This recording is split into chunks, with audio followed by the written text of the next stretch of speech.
નમસ્કાર વિદ્યાર્થી મિત્રો, શ્રી સત્યપ્રકાશ વિદ્યાપીઠ દ્વારા ઓનલાઈન એજ્યુકેશનની અંદર આપ સર્વે વિદ્યાર્થી મિત્રોનું હું ગોહિલ ચંદ્રેશ હાર્દિક સ્વાગત કરું છું. તો વિદ્યાર્થી મિત્રો, સૌપ્રથમ તો પહેલાં બધાને ગુડ મોર્નિંગ, જય શ્રી કૃષ્ણ. વિદ્યાર્થી મિત્રો, આપણે એસપી એનસીસી ધોરણ 11 હવે એસપી વિષયની અંદર વિદ્યાર્થી મિત્રો ઓલરેડી આપણે નવા અભ્યાસક્રમ મુજબ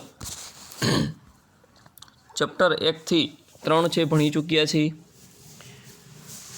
હવે આપણે વિદ્યાર્થી મિત્રો ચેપ્ટર નંબર 4 જે આવેદનપત્ર છે એ સ્ટાર્ટ કરવાનું છે. તો પ્રકરણ નંબર 4ની અંદર જે આવેદનપત્ર છે, હવે વિદ્યાર્થી મિત્રો નવા અભ્યાસક્રમ મુજબ કેટલું કોર્સની અંદર છે એ તમને કહી દઉં. પોઈન્ટ છે સૌપ્રથમ પહેલાં તમે ટિક કરી લેજો. તો વિદ્યાર્થી મિત્રો, આપણે ખાસ કરીને જે આપણા નવા અભ્યાસક્રમ મુજબની વાતચીત કરીએ તો ખાસ કરીને 4.1 જે અર્થ અને વ્યાખ્યા, 4.2 આવેદનપત્રના લક્ષણો અને 4.4 જે કલમો છે એ કલમો વિશે વિદ્યાર્થી મિત્રો વાતચીત કરવાની છે. તો ખાસ કરીને સૌપ્રથમ પહેલાં વિદ્યાર્થી મિત્રો આપણે આવેદનપત્રની જે પ્રસ્તાવના છે ત્યાંથી આપણે શરૂઆત કરશું. તો પ્રકરણ નંબર 4 આવેદનપત્ર આપણે પ્રસ્તાવના જોશું વિદ્યાર્થી મિત્રો. કંપની ધારા 2013 મુજબ દરેક પ્રકારની કંપનીની નોંધણી ફરજિયાત છે. જો ખાસ કરીને આપણે વિદ્યાર્થી મિત્રો જોઈ તો કંપનીના આવેદનપત્રની અંદર જો ખાસ કરીને જોઈ તો 2013 મુજબ જે કંપની ધારાના નિયમ મુજબ 2013 મુજબ જોઈ તો કંપનીની જે નોંધણી છે એ ખાસ કરીને કેવી કીધી છે, ફરજિયાતપણે કીધી છે કરવાની. કંપનીને નોંધણી કરાવતી વખતે આવેદનપત્ર અને નિયમનપત્ર રજૂ કરવું પડે છે અને નોંધાવવા પડે છે. જો ખાસ કરીને વિદ્યાર્થી મિત્રો આની પહેલાં પણ મેં તમને વાત કરી દીધી છે કે કંપનીને ખાસ કરીને આવેદનપત્ર અને નિયમનપત્ર બંને છે ખાસ કરીને ત્યાં જમા કરાવવું પડે, મીન્સ કે રજૂ કરાવવું પડે છે. આવેદનપત્ર કંપની માટે મૂળભૂત અગત્યનો દસ્તાવેજ છે. જો ખાસ કરીને આપણે જોઈ શકીએ કે જે આવેદનપત્ર છે એ કંપની માટેનો કેવો દસ્તાવેજ કીધો છે, મૂળભૂત દસ્તાવેજ કીધું. ક્યારેક પ્રશ્ન પણ પૂછાય છે કે આવેદનપત્ર કયા પ્રકારનો દસ્તાવેજ કહેવાય છે, તો મૂળભૂત દસ્તાવેજ છે આપણે કહી શકીએ છીએ. આ એક પાયાનો એવો દસ્તાવેજ છે જેના આધારે કંપનીનું કાર્યક્ષેત્ર તેમજ ત્રાહિક પક્ષ સાથેના સંબંધો નક્કી થાય છે. જો ખાસ કરીને આપણે કોઈપણ વ્યક્તિ સાથેનો જે સંબંધ છે એ ખાસ કરીને આપણે આવેદનપત્રથી નક્કી કરી શકીએ છીએ કે કેવા વ્યક્તિઓ છે, કયા પ્રકારના છે, બરાબર. તો એના ઉપરથી આપણે ખાસ કરીને ત્રાહિક પક્ષ, જે આપણે થર્ડ પાર્ટી જેને કહી, બરાબર છે, ત્રાહિક પક્ષ સાથે સંબંધો છે આપણે નક્કી કરી શકીએ છીએ.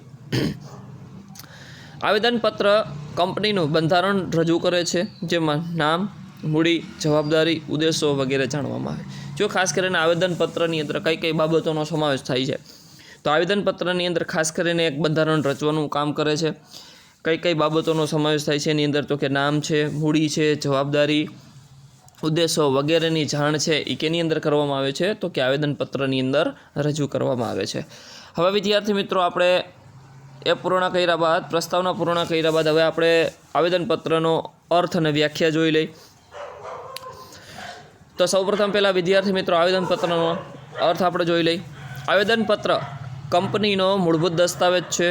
એ પણ પહેલાં મેં કહી દીધું છે કે આવેદનપત્ર છે એ ખાસ કરીને જોઈએ તો કંપનીનો કેવો દસ્તાવેજ કહી શકીએ છીએ આપણે, મૂળભૂત દસ્તાવેજ કહી શકીએ છીએ, જે કંપનીનું કાર્યક્ષેત્ર નક્કી કરે છે. આવેદનપત્રનો ઉદ્દેશ શેરધારકો, લેણદારો અને કંપની સાથે સંબંધ ધરાવતા પક્ષકારોને કંપનીમાં ધ્યેયો અંગે માહિતી આપવાનો હોય છે. જો ખાસ કરીને આવેદનપત્રનો મૂળ સિદ્ધાંત શું છે, તો કે આવેદનપત્ર કંપનીનો મૂળભૂત દસ્તાવેજ આપણે કહી શકીએ છીએ, જે કંપનીનું શું દર્શાવે છે, તો કે કાર્યક્ષેત્ર નક્કી કરે છે. આવેદનપત્રનો ઉદ્દેશ શેરધારકો, લેણદારો અને કંપની સાથેનો સંબંધ છે એ દર્શાવે છે. એની સાથે સાથે જે સંબંધો ધરાવતા જે પક્ષકારો છે, બરાબર છે, તો એ કંપનીના ધ્યેયો અંગેની માહિતી પૂરી આપવાનું કાર્ય છે એ આવેદનપત્ર કરે છે. આવેદનપત્ર કંપનીનો એક ખૂબ મહત્ત્વનો દસ્તાવેજ છે પણ આપણે કહી શકીએ છીએ, જેમાં અમુક ચોક્કસ નામની, અમુક રાજ્યમાં આવેલી અમુક શેર મૂડી ધરાવતી સભ્યોની નક્કી કરેલી જવાબદારીવાળી અને નિશ્ચિત ઉદ્દેશ માટે તેમાં સહી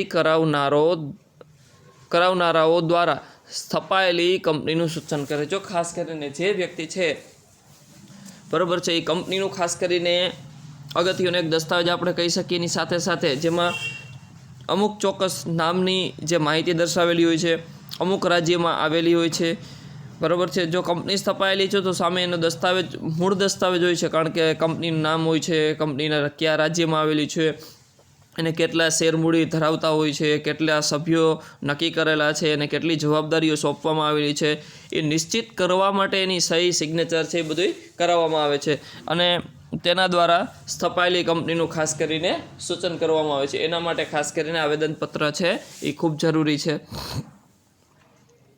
હવે વિદ્યાર્થી મિત્રો, આવેદનપત્રની આપણે વ્યાખ્યા જોઈ તો આવેદનપત્ર એટલે કંપની ધારા 2013 અથવા અગાઉના કંપની ધારા મુજબ ઘડેલું અથવા વખતોવખતથી જોગવાઈઓને આધીન રહીને ફેરફાર કર્યા મુજબનું આવેદનપત્ર, જેને આપણે આવેદનપત્ર તરીકે ઓળખીએ છીએ.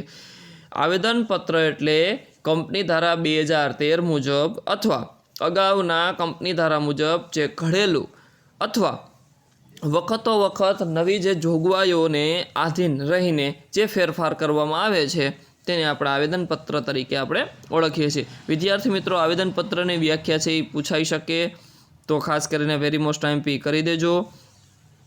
હવે લોર્ડ કેન્સના જણાવ્યા મુજબ આપણે જોઈ તો આવેદનપત્ર એ કંપનીનું બંધારણ છે જે કાયદા હેઠળ સ્થપાયેલી કંપનીના અધિકારીઓની મર્યાદા દર્શાવે છે. જો ખાસ કરીને કઈ મર્યાદા દર્શાવે તો કે કંપનીના જે અધિકારીઓ છે, જે સ્થપાયેલી કંપની છે, જે કાયદા કાનૂન છે, કાયદા હેઠળના જે સ્થપાયેલી કંપનીઓ છે એની ખાસ કરીને મર્યાદા દર્શાવે છે. પણ એ કહે છે કોણ? તો કે લોર્ડ કેન્સ કહે છે.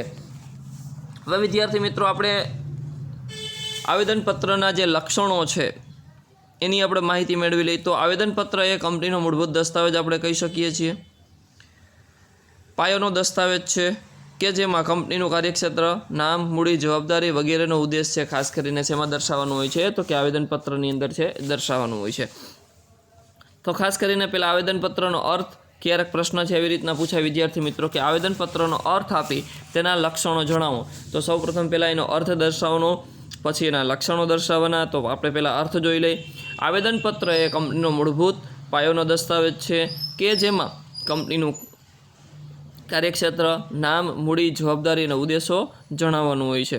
બરાબર વિદ્યાર્થી મિત્રો, આપણે વ્યાખ્યા જોઈ ઉપર તો કે નવી કંપની ધારા 2013 મુજબ, હજી બીજી વખત રિપીટ કરું છું, નવી કંપની ધારા 2013 મુજબ અથવા અગાઉના કંપની ધારા મુજબ ઘડેલું અથવા વખતોવખતની જોગવાઈઓને આધીન રહીને ફેરફાર કર્યા મુજબનું આવેદનપત્ર, તો આપણે એને આવેદનપત્ર તરીકે ઓળખીએ છીએ. હજી બીજી વ્યાખ્યા એક આપી દઉં છું. આવેદનપત્ર એ કંપનીનો મૂળભૂત અને પાયાનો દસ્તાવેજ છે કે જેમાં કંપનીનું કાર્યક્ષેત્ર, નામ, મૂડી, જવાબદારી વગેરેનો ઉદ્દેશ જણાવવામાં આવે તેને આપણે આવેદનપત્ર તરીકે ઓળખવામાં આવે છે. હવે આપણે ખાસ કરીને આવેદનપત્રના જે લક્ષણો છે એ જોઈ તો આવેદનપત્રનો ઉદ્દેશ શેરહોલ્ડરો, લેણદારો અને જાહેર જનતાને કંપનીના ધ્યેયો વિશે જાણ કરવાનો છે. ઉપરની વ્યાખ્યા મુજબ આપણે જોઈ તો એના હવે ખાસ કરીને આપણે લક્ષણો છે એ તપાસીએ. તો લક્ષણો કેટલા છે વિદ્યાર્થી મિત્રો? તો કે 6 લક્ષણો છે. એમાં પહેલું લક્ષણ આપણે જોશું તો પ્રથમ લક્ષણની અંદર વિદ્યાર્થી મિત્રો આવેદનપત્ર એ કંપનીનો મૂળભૂત દસ્તાવેજ છે. એ પહેલાં જ કીધું કે આવેદનપત્ર છે ખાસ કરીને કેવો દસ્તાવેજ કીધો છે કંપનીનો? તો કે મૂળભૂત દસ્તાવેજ કીધો છે. નંબર 2, આવેદનપત્ર કંપનીના ઉદ્દેશો જાણવા માટે ખાસ કરીને ઉપયોગી થાય. જો આવેદનપત્ર છે કંપનીના જે મુખ્ય ઉદ્દેશો છે એ જાણવા માટેનું કાર્ય છે એ કયું કરે છે? તો કે ખાસ કરીને આવેદનપત્રના ઉદ્દેશો છે જાણવા માટે ખાસ કરીને આવેદનપત્ર છે આપણને ખૂબ જ ઉપયોગ થાય છે.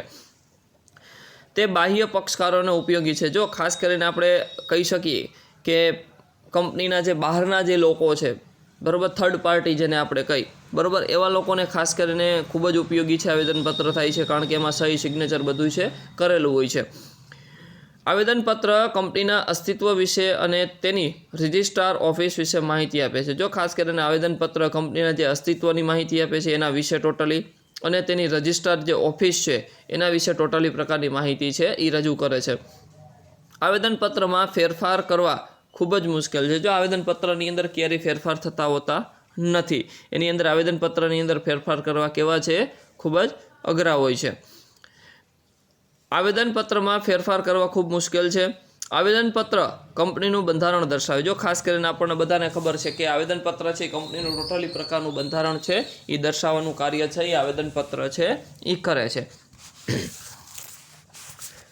ત્યાર પછી વિદ્યાર્થી મિત્રો હવે પછીનો જે આપણો પ્રશ્ન છે એ આપણે આવતા લેક્ચરની અંદર જોશું. હવે વિદ્યાર્થી મિત્રો ત્યાર પછીનો પ્રશ્ન છે આપણે આવેદનપત્રની જે કલમો છે એના વિશે વાતચીત કરવાની છે. તો 6 કલમો છે. 6 કલમની ચર્ચા છે આવતા લેક્ચરની અંદર જોશું. તો જય હિન્દ, જય ભારત, જય શ્રી કૃષ્ણ.